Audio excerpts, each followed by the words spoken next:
Muchas gracias, hermanas, hermanos, jefes de Estado, de Gobierno, ministros de Relaciones Exteriores, primeros ministros, a todos los delegados presentes.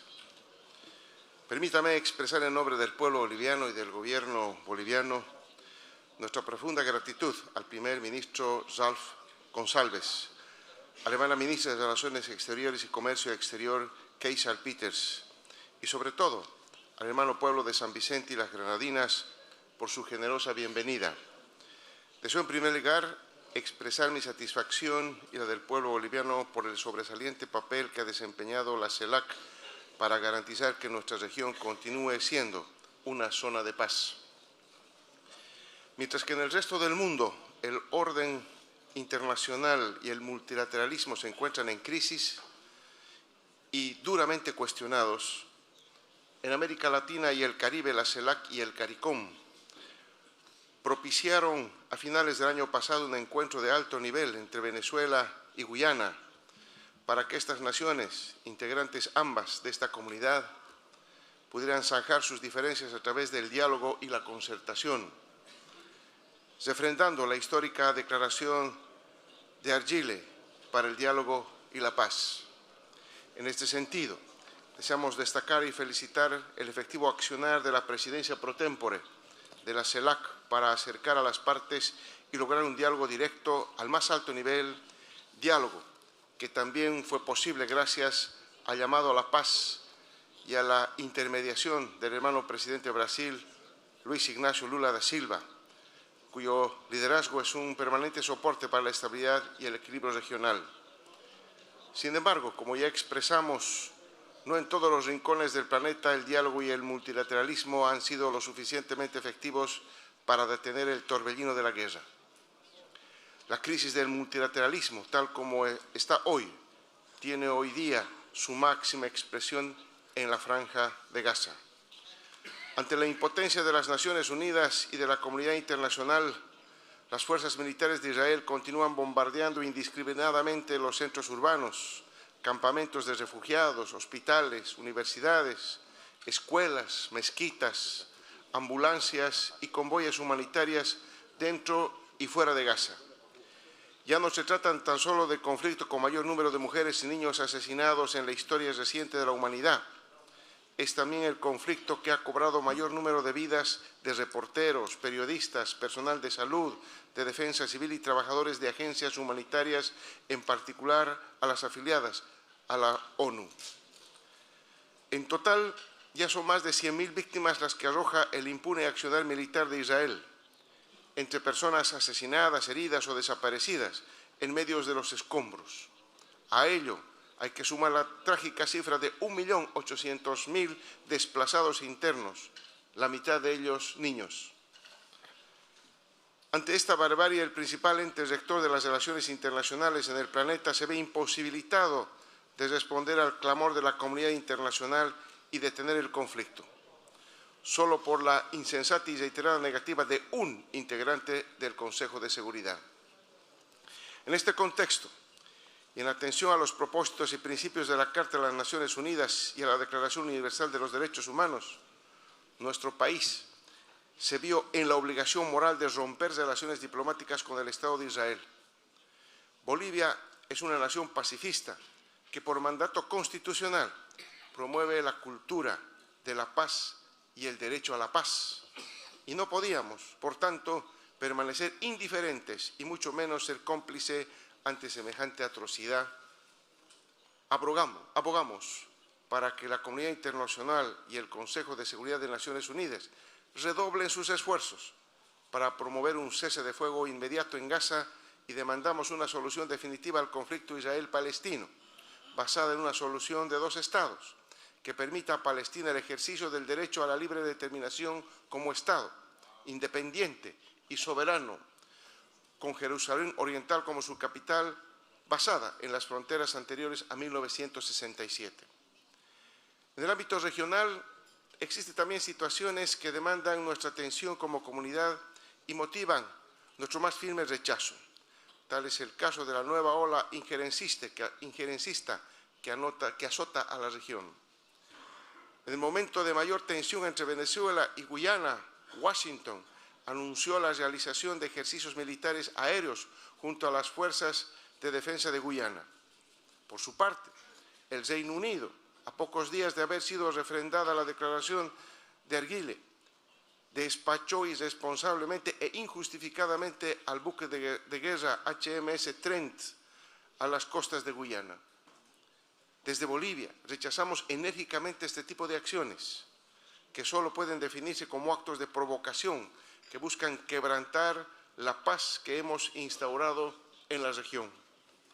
Por otra parte, el pasado 20 de diciembre, el Departamento de Estado de los Estados Unidos, adjudicándose un rol de gendarme internacional que no está consagrado en ningún instrumento del derecho internacional, anunció una nueva ronda de sanciones dirigida a un conjunto de ciudadanos latinoamericanos, entre ellos civiles de Guatemala, Honduras, Nicaragua y El Salvador, vinculados algunos de ellos a procesos electorales o a esferas de gobierno.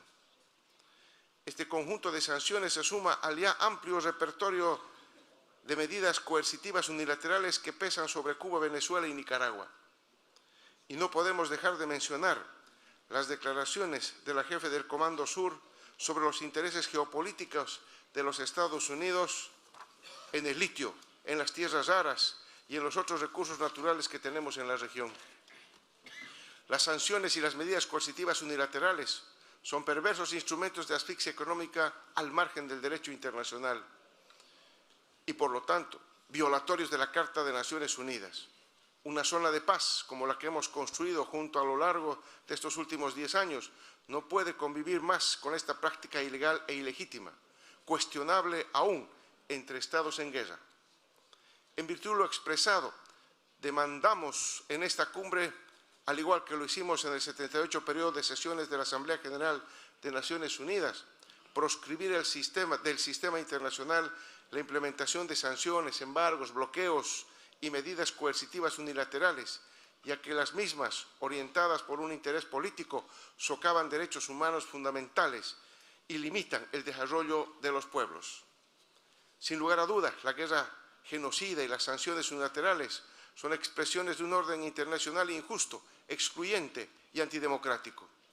El multilateralismo no puede continuar secuestrado por aquellos que pretenden imponer una dictadura global, privilegiando los intereses de unos pocos por encima del bienestar del resto de la humanidad. Es hora ya que hagamos prevalecer la Carta de Naciones Unidas, es decir, que predomine la igualdad de derechos, el mantenimiento de la justicia, la promoción del progreso social, la libertad, la tolerancia, la sana convivencia, el mantenimiento de la paz, la promoción del progreso económico y social de todos los pueblos y, sobre todo, el respeto a las obligaciones emanadas de los tratados internacionales. Defendamos estos principios, rescatemos al multilateralismo horizontal basado en la igualdad política y jurídica de los Estados y reinsertémoslo en el privilegio lugar que debe ocupar en un impostergable contexto de reordenamiento global. Pero para impulsar el tránsito del planeta hacia un nuevo orden internacional multipolar, se requiere también de un sistema financiero renovado. Es imperioso, por tanto, construir un nuevo orden financiero mundial, uno más justo e inclusivo, ajeno al decadente sistema capitalista que solo ha aumentado la desigualdad y la pobreza en el planeta. Desde la CELAC podemos desarrollar instrumentos y mecanismos financieros propios, así como asociaciones estratégicas extrarregionales que impulsen oportunidades de desarrollo sostenible sin comprometer la soberanía y la dignidad de nuestros pueblos. En este sentido, Bolivia, al igual que otros países de la región, apuesta por el modelo de cooperación que impulsan los BRICS y su nuevo Banco de Desarrollo.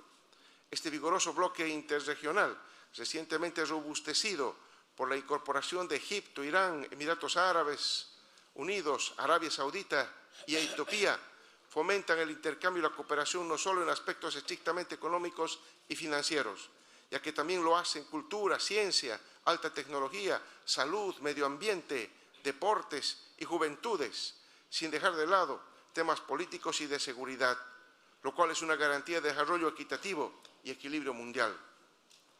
América Latina y el Caribe deben jugar un papel en la construcción del nuevo orden mundial, y lo afirmamos con firmeza.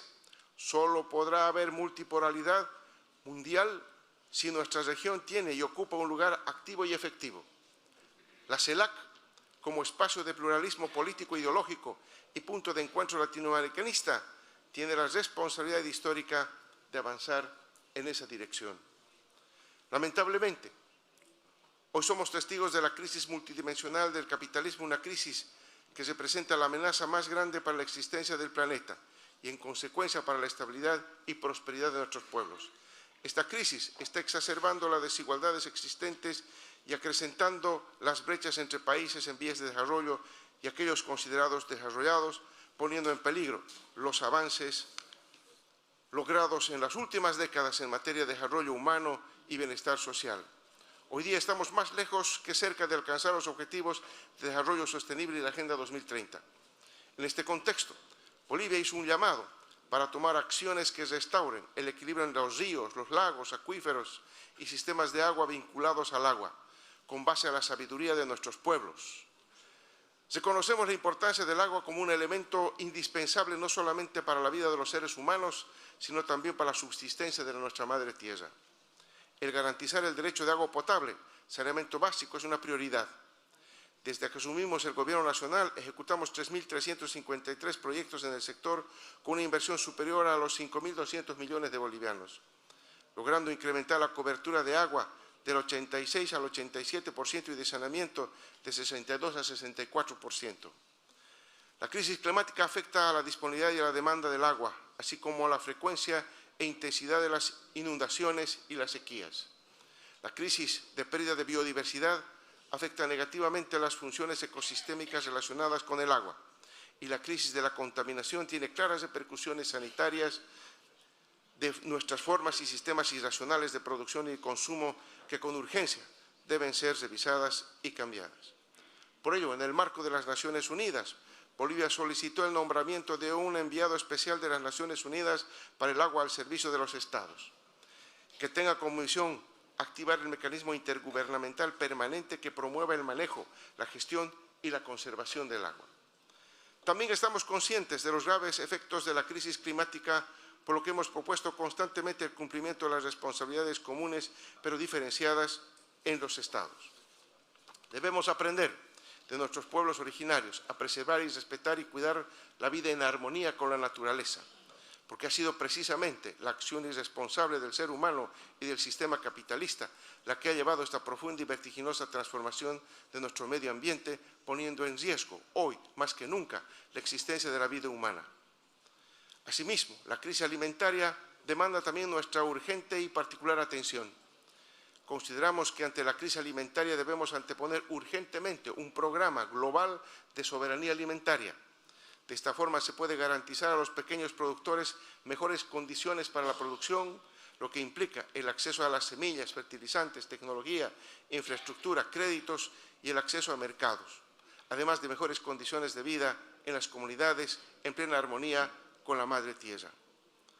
También ha sido de vital importancia en este esfuerzo para consolidar nuestro modelo económico, social, comunitario, productivo, el rol que ha desempeñado la mujer boliviana, porque ella es sinónimo de fortaleza y de constancia, pero también es el pilar de la familia, de la patria y de nuestra región.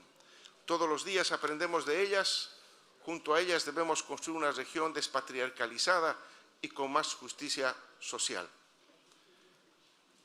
En este sentido, Bolivia declaró el año 2022 año de la Revolución Cultural para la despatriarcalización por una vida libre de violencia contra las mujeres. Sabemos que para despatriarcalizar no basta un año.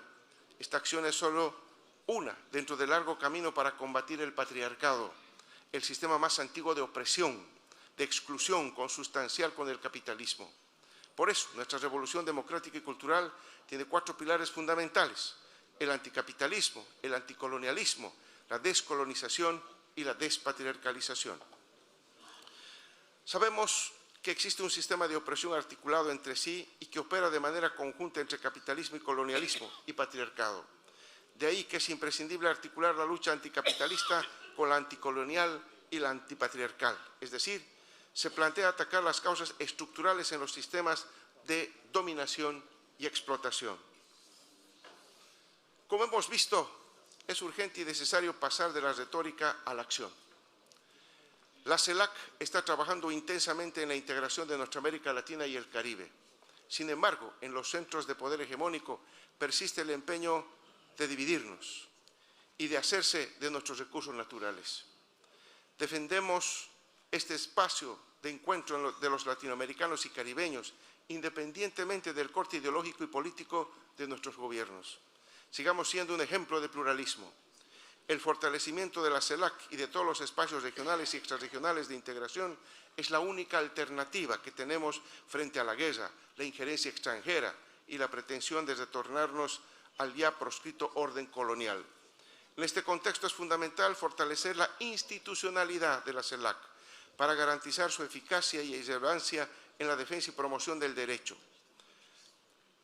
Esto implica, por supuesto, consolidar un plan de trabajo para los siguientes meses, identificando áreas prioritarias de acción y estableciendo mecanismos claros de coordinación y seguimiento de las políticas y programas acordados. Finalmente, expresar una vez más mis felicitaciones a la Presidencia pro tempore de San Vicente y las Granadinas por el encomiable trabajo desplegado durante su gestión, así como también por la excelente organización de esta octava cumbre de jefes y jefes de Estado y gobiernos de la CELAC. Felicitar también a nuestro hermano Rodolfo González, que ha demostrado su liderazgo y una visión estratégica de la integración regional, que lo convierte desde ya en un indoblegable bastión de la unidad latinoamericana y caribeña. Felicitaciones y mis mejores deseos a la hermana República de Honduras, que asumirá la presidencia pro tempore de la CELAC. La compañera Xiomara Castro cuenta desde ya con el apoyo incondicional del Estado Plurinacional de Bolivia. Hayaya, la integración latinoamericana y caribeña. Muchas gracias.